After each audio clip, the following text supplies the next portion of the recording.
Amen! Welcome to our part 3 of our devotion, We Belong. Amen! Salamat sa Panginoon. Purihin ang Diyos sa mga nakikinig, sa mga napapalakas, sa mga nagpapatuloy, sa mga dumadanas ng pagsubok at nagtatagumpay, sa mga dating hindi kabilang sa lahi ng Diyos, ngunit ngayon ay kabilang. Purihin ang Diyos. Salamat sa dating Tamar, sa dating Rahab, na ngayon wala ang iyong pangalan sapagkat ang pangalan natin ay nasa aklat ng buhay na tinatawag tayong Kristiyano. Welcome, good morning, God bless. Let us pray. Father God in heaven, thank you once again for this wonderful morning na binigay niyo po sa amin. Salamat Panginoon for making us belong. And salamat Panginoon sapagkat tunay ng iyong salita ay makapangyarihan at hindi nagbabago. Dumadalangin kami sa iyo pong pagsama, dumadalangin kami sa iyo pong pagpapalago at pagpapalakas sa amin. Salamat po sa pangalan ni Jesus. Amen. Amen. Amen. So, God bless and God bless sa Section 6. All the pastors, hello! Happy Pastors Month ulit! Ayan, hanggat hindi natatapos ang October. Happy Pastors Month. Okay, purihin ang Panginoon. Once again, please open your Bible with me in the book of Matthew chapter 1, verses 1 down to 6. Matthew chapter 1 verses 1 down to 6. Ito ang lahi ni Hesukristo mula sa angkan ni David na mula naman sa lahi ni Abraham. Si Abraham ang ama ni Isaac, si Isaac ang ama ni Jacob at ama ni Juda at ng kanyang mga kapatid. Naging anak ni Juda kay Tamar si Fares at Sarah. Si Fares ang ama ni Esrom at si Esrom ang ama ni Aram. Si Aram ang ama ni Aminadab, si Aminadab ang ama ni Naason, na ama naman ni Salmon. Naging anak ni Salmon kay Rahab si Buz. Naging anak naman ni Buz kay Ruth si Obed. Si Obed ang ama ni Jesse na ama ni Haring David. Okay, naging anak ni David si Solomon sa dating asawa ni Urias. Okay, purihin ang Panginoon. So this time we are in part 3. So, una, ang naging kalahi, no, ang isinali ng Diyos sa lahi ng kanyang bayan ay si Tamar. Pangalawa, si Rahab. Si Tamar stands for sa lahi na kanyang pinangmulan. Si Rahab ay kumakatawa naman sa ugali at gawi, mga trabaho, mga lumang gawi na kanyang ginagawa. And yet, pinawing lahat yon ng Panginoon at isinali silang dalawa sa angkan na pinagmulan ng Panginoong Jesus. At pangatlo, si Ruth. Si Ruth. Sabi po dito, naging anak ni Salmon kay Rahab si Buz. Naging anak naman ni Buz kay Ruth si Obed. Ayan na naman, may sumingit na naman na Gentile. As we can see, napakaraming ulit na ang mga babae ay binanggit ng Panginoon at hindi lang basta babae, they are all Gentile. They are all Gentile. Alam mo yon, yung dahil siya ay mga hintil, alam natin na hindi sila dapat kasama sa dumadanas ng pabor ng Panginoon sapagkat hindi sila kabilang sa bayan ng Diyos during the Old Testament time. But we can see now na sinulat sa New Testament genealogy sa Matthew na si Ruth ay kasali. Ano ba si Ruth? Pag atin pong babalikan sa Book of Ruth chapter 1 verse 16, si Ruth po ay isang hentil. Siya ay isang Moabite. Siya ay isang Moabita. Ang isang Moabita ay isang lahi na sumasamba kay Chemosh, God of Corruption, sa 1 King chapter 11 verse 7. So yun yung Diyos ng mga Moabite na talagang greedy sila, napakasakim nila, napakayabang nila, napakamapagsamantala nila. Yan ang lahi ng Moabite. So ang mga Moabita ay napakawalang galang sa ibang Diyos. Sila ay talagang walang kinikilala kundi ang sarili nilang galing. Ang kanilang sinasamba ay si Chemosh, no? Chemos or Chemosh. Yun yung I don't know the exact pronunciation. Ang Moab ay panganay na anak ni Lot. Si Moab ay ang panganay na anak ni Lot sa kanya. Sa kanyang sariling anak. Oo. Hindi ba't noong gugunawin ng Diyos ang Sodom at Gomorrah, inutusan ng Diyos ang dalawa niyang anghel upang iligtas si Lot. Alang-alang kay Abraham, hindi dahil matuwid si Lot, kundi dahil alam ng Diyos na iiyak at masasaktan si Abraham kapag napahamak ang kanyang pamangkin na itinuring niya halos na anak, kasi nga wala ngang anak si Abraham. Kaya si Lot na kanyang pamangkin ay itinuring niyang parang anak, at alam ng Diyos na masasaktan si Abraham kapag nangyari iyon. Kaya yung dalawang anghel ay nagpunta sa Sodoma at Gomora, at nung nasa Sodoma na ay iniligtas nila si Lot at pinatakas upang magunaw ang bayan. At nung si Lot ay nakatago na kasama ng dalawa niyang anak sa isang yungib, nilasing siya nung dalawa niyang anak. Nung nilasing siya para magkaroon ng supling. At ang panganay na anak nila, doon sa panganay na babae, ay si Moab. So, galing ang lahi nila sa kahalayan, galing sa isang Diyos, sa isang lahi na hindi naniniwala sa Diyos ng pag-asa. Kasi ginawa nung anak yung sariling kaparaanan sa pag-iisip, napakakitid ng isip, no? Sa pag-iisip sa pag-iisip na wala ng ibang lalaki sa buong daigdig.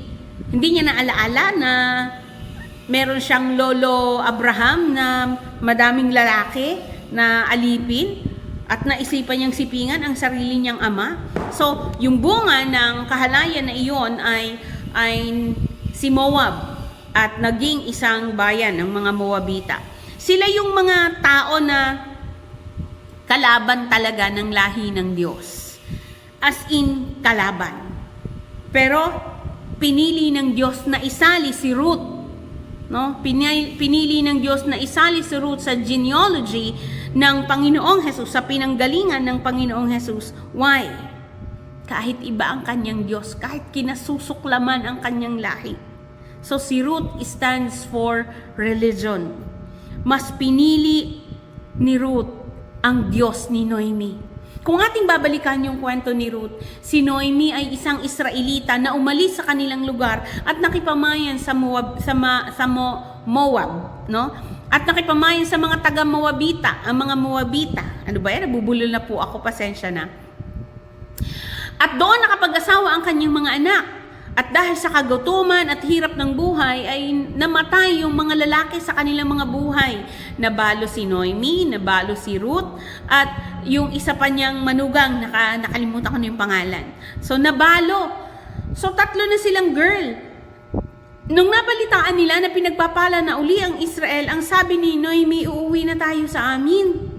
Kaya sabi niya doon sa dalawa niyang manugang, hoy, uwi na kayo sa inyo. So sa madaling salita, umuwi ang isa, pero si Ruth, hindi siya umuwi. Ang sabi ni Ruth, kung saan kayo pupunta, doon ako, paroroon ako. Kung sino ang iyong Diyos, yun ang magiging Diyos ko. Kung saan kayo mamamatay, doon ako mamamatay.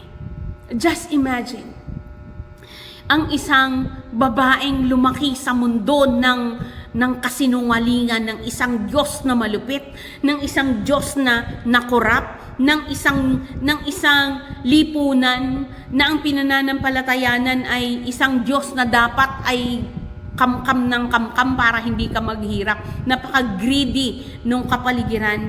And yet, ang sabi ni Ruth, kung sino ang Diyos mo, yon ang magiging Diyos ko. Si Ruth, na pinalaki ng kanyang mga magulang sa maruming environment, nakita niya ang testimony ng isang tunay na Diyos sa buhay ni Noemi. Kaya mas pinili ni Ruth ang sumama kay Noemi. Mas pinili ni Ruth na talikuran ang Diyos na kanyang pinanggalingan at harapin ang isang Diyos na kanyang natagpuan sa buhay ni Noemi. Tinalikuran ni Ruth ang kanyang tradisyon, tinalikuran ni Ruth ang kanyang relihiyon, tinalikuran ni Ruth ang kanyang maling kinagis ng paniniwala, para ito ay isama sa tunay at biblical na pananampalataya during that time ng Old Testament, no, ay kinalimutan ni Ruth ang kanyang nakaraan. At siya po ay namuhay bilang isang Israelita. Sumama siya kay Noemi. Andun yung paninindigan, Andun yung paninindigan na, hindi, kung sinong Diyos mo, yun din ang magiging Diyos ko. And I am so blessed with the life of Noemi na naging napakamabuti niyang testimony kay Ruth. No? Hindi siya mamahalin ng ganon ni Ruth. Kung hindi nakita ni Ruth na parang iba ang Diyos niya kesa doon sa Diyos namin. Bakit iba ang upbringing niya sa upbringing ng magulang ko? Bakit ganon? So, nakita ni Ruth yung kaibahan ng Diyos, ng pagkatao ni Noemi dahil sa kanyang Diyos na pinaniniwalaan. And in that way, mas pinili ni Ruth ang Diyos kaysa sa kinagis ng lahi. Mas pinili ni Ruth ang Diyos kaysa sa kanyang sariling gawi at tradisyon. Mas pinili ni Ruth manampalataya sa isang Diyos ng mga Israelita kaysa sa Diyos na si Chemos. So makikita natin how great is our God. Basta willing ka na ituwid ang iyong sarili, tatanggapin ka niya. Itong si Ruth, hindi lamang siya basta tinanggap ng Panginoon sa lahing Israelite pinili siya ng Diyos. Actually, si Ruth, pag binasa po natin yung Matthew, ang sabi po dito, naging anak ni Solomon kay Rahab si Buz, naging anak naman ni Buz kay Ruth si Obed. Si Obed ang ama ni Jesse na ama ni David. So, lola sa tuhod ni David si Ruth. Isang great king. So, lola sa tuhod ni David si Ruth. At makikita natin, isang galing sa hirap, isang Moabita, isang hindi karapat-dapat. And yet, siya ang lola ng pinaka matagumpay na hari, sa kasaysayan. Kasi namatay si David nang nasa taluktok ng kanyang katagumpayan, nang walang pagsisisi. Si Solomon kasi, siya yung pinakamayaman. Pero at the end of his life, pinagsisihan niya yung mga bagay na hindi kalooban ng Diyos na ginawa niya. Pag-aasawa ng madami, mga ganun. No? At unti-unting gumuho na ang kaharian after ni Solomon. Pero makikita natin dito how great is our God. Ng isang dakilang hari na itinayo ng Diyos para sa kanyang bayan ay may dugong Moabita galing kay Ruth. And sometimes, you'll never know. Kahit gaano kapangit ang iyong nakaraan, basta yung ngayon manindigan ka, tatalikuran ko na po yung mali kong ginagawa, tatalikuran ko na po yung mali kong paniniwala, tatalikuran ko na po yung mali kong nakasanayan, tatalikuran ko na po ang mga taong nag-aakay sa akin sa mali. Haharap ako sa iyo, Panginoong Jesus, para magpagamit sa iyo. Haharap ako sa iyo, O aking Diyos, upang ako'y ayusin mo. You will never know na baka sa anak mo o sa apo mo may lalabas sa dakilang tao na gagamitin ng Diyos mightily and powerfully para spread ang kanyang salita. Alam mo yung aking ina, sabi po ng aking ina, anak, nagpapasalamat ako sa Panginoon na kahit ako'y ganari, ay ako'y binigyan ng anak na naging pastora at naglingkod sa Panginoon. Salamat anak, sabi niya ganun. Habang sinasabi niya yon, hindi ako nagre-react, nakatingla ako, nakangiti ako. Pero deep in my heart, umiiyak yung puso ko na nagpupuri kasi para siyang si Ruth. Para siyang si Ruth na galing sa hirap ng buhay, galing doon sa parang mali yung paniniwala. Uso pa dati yung kailangan magpapahula, kailangan maghahandog ng ganito, kailangan magkakatay ng ganito, o kaya naniniwala pa nung unang panahon sa mga nuno, ganyan. And yet, bigyan siya ng anak na pastor. At binigyan siya ng mga apo na naglilingkod sa Panginoon through music. No? So, ikaw na nasa Panginoon ngayon, na galing sa masamang nakaraan, hindi mo alam, baka ang anak mo ang gagamitin ng Diyos o ikaw mismo gagamitin ng Diyos in a very specific and in a very special way sa ministeryo. So kung gusto mong mangyari yon sa mga susunod mong lahi, para masabi na, anak yan ni ganun. Ay, nakita ko yung missionary doon na talagang pinagpala ng Panginoon. Anak yun ni ganon, anak yun ni ano. No? So, mag-decide ka na ngayon Kasi you belong. Ikaw ba si Tamar? Ikaw ba si Rahab? Ikaw ba si Ruth? We belong. You belong sa kingdom of God. You belong to His ministry. You belong to His family. Talikuran na natin ang nakaraan at harapin ang hinaharap sa piling ng Panginoon. Isang mapagpalang umaga sa ating lahat. If you want your children, your grandchildren to be used by God mightily, sa iyo pa lang, ngayon pa lang, mag-umpisa ka na. Umpisahan mo sa sarili mo at yung mga susunod na lahing generation, no, mula sa iyo, mightily gagamitin ng Panginoon in a very special way. Napakasarap ng pakiramdam. Purihin ang Panginoon. Tayo po ay manalangin. Thank you, Lord God, for including us in your family.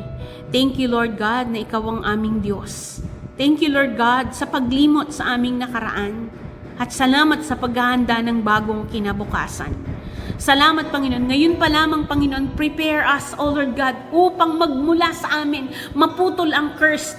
Magmula sa amin, maputol ang pangit na pinanggalingan ng lahi. At magmula sa amin, mag-umpisa na, Panginoon, ang bagong lahi na maglilingkod sa iyo, Panginoon. Bagong lahi ng matatagumpay na Kristiyano. Magmula sa amin, magmumula ang isang lahi, Panginoon, na magdi-declare ng iyong kaligtasan sa sanlibutan. Magmula sa aming lahi, magkakaroon ng mga tapat na maglilingkod sa iyong pangalan.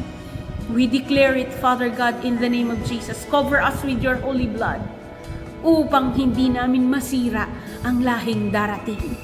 Sa pangalan ni Jesus, sa pangalan ni Jesus. Amen.